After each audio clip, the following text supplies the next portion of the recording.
Bonjour à tous et bienvenue sur Distinctive HD. Aujourd'hui, nous sommes au quatrième épisode et je vous propose de tout de suite voir comment faire des cartes professionnelles. Donc pour cela, on va sur l'icône carte, on clique. Le menu s'ouvre. Donc c'est un menu comme on en a vu dans le dernier épisode, des plus simples et des plus efficaces. Donc ici, on voit qu'il faut toujours choisir le nom du projet. Donc on va l'appeler toujours carte 1. Voilà. Ensuite, il faut faire l'orientation. Donc pour faire l'orientation, va falloir choisir entre paysage et portrait. Donc portrait, on sait ce que c'est en vertical et paysage, c'est en horizontal. Donc on va choisir ici paysage.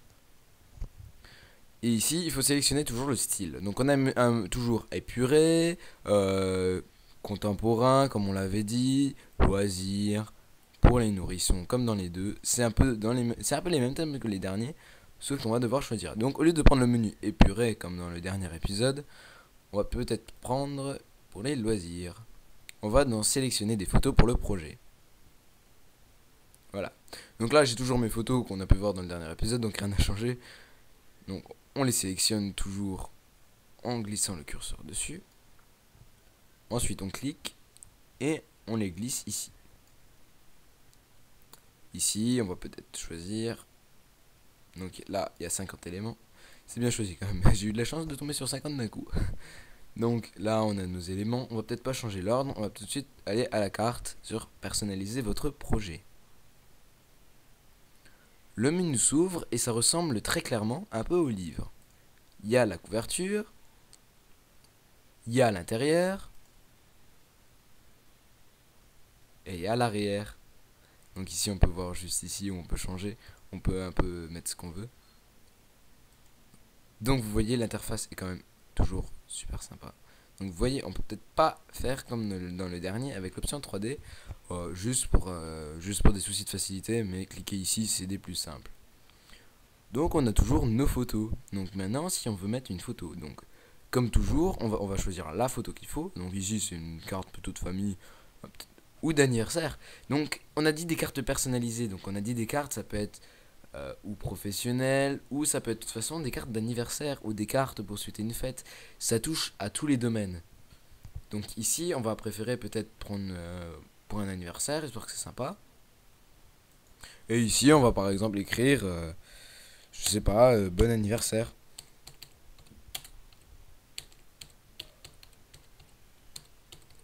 Voilà. Ensuite, on sélectionne le texte. On choisit comment il doit être. Donc on a juste à changer la police. Donc ici, il y en a une que je connaissais qui était pas mal. Bon, on va pas aller chercher trop loin. Peut-être prendre ça.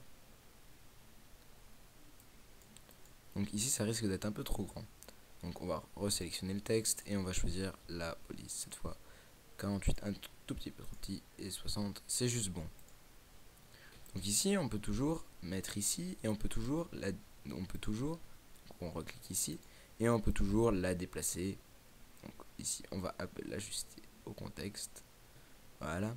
Et on peut toujours faire le zoom ou le dézoom. Voilà. Donc c'est un peu une carte d'anniversaire, hein, j'ai choisi ça, c'est pas le mien, hein. C'est juste pour prendre un modèle. Si on aurait écrit bienvenue ici, ou comment dire, ça peut être un médecin, ça peut être n'importe quoi. Après, il faut choisir entre les styles. Là, c'est plutôt un style, avec le petit effet de scotch, c'est plutôt un style sympa, donc plus vers les anniversaires et vers les fêtes. Donc ça touche à tout. On appuie sur suivant pour rentrer à l'intérieur. Et à l'intérieur, on va pouvoir avoir ici et ici. Donc ici, ça va être à mon avis pour une image. Donc on croit que c'est une image, mais en fait ça ne l'est pas. Ici, ça ne va servir à rien. Ici, juste ici, on va pouvoir mettre notre texte et on va pas pouvoir le transférer, hein. Ici, c'est plutôt vers la simplicité, ça va pas très loin. Mais on peut toujours changer les styles. Ici, paysage ou portrait. Les dispositions et les arrière-plans. Mais cette fois, dans les arrière-plans, on va voir qu'on a beau faire ça, ça va plutôt être choisi pour la première. Donc, pour changer l'arrière-plan, toujours aller sur la première. Choisissez un style. Donc, On va peut-être prendre du bleu. Et on peut changer la disposition. Donc, on n'a qu'une seule photo, mais on se dit ça serait beaucoup plus sympa si on en aurait plus. Pourquoi pas en mettre 2 comme ça? Ou tout simplement 3. On va ici et on met toujours nos photos. Donc je vais un peu rester sur le thème des Simpsons. Hein. Donc sur tout ce qui est famille.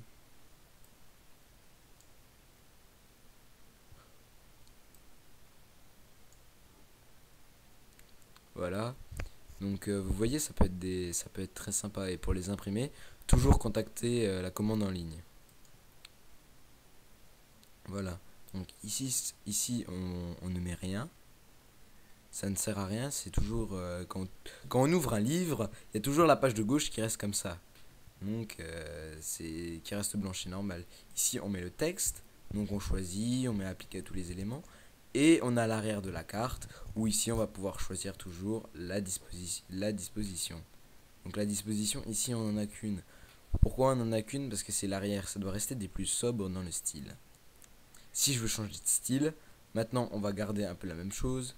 Mais on va plutôt aller... je sais pas, il y a un thème qu'on avait peut-être pas choisi la dernière fois.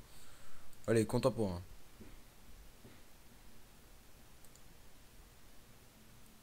Vous voyez? Donc les animations de 3D sont toujours aussi sympas.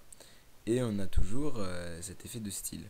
Donc là, perso, j'ai un peu l'image un peu floue. Donc vous verrez un peu l'image un peu floue, mais... c'est parce qu'elle est pas ajustée. Je l'ai peut-être mis un peu trop petite pour le thème. Donc vous voyez, en un seul clic, on peut changer le thème. Donc d'une très bonne simplicité. Donc on va garder ça. Vous voyez, donc ici les arrière-plans, il n'y en a qu'un bien sûr. On va pas pouvoir changer, il faut que ça reste des plus sobres possibles. Et à l'arrière, on va changer les photos avec, par exemple, le South Park. Et voilà.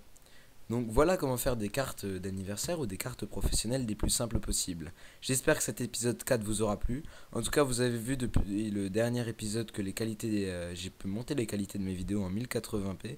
Donc une très bonne qualité HD. J'espère que vous en profiterez bien de mes tutoriels et que ça vous plaira. Voilà, tout simplement. Je vous remercie d'avoir vu cette vidéo. Et merci de laisser un j'aime, un commentaire et même de s'abonner.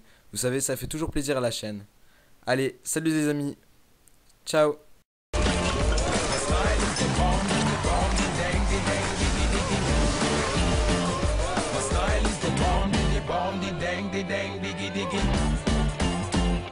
Rude boy don't play with the bomb, the dang, diggy diggy.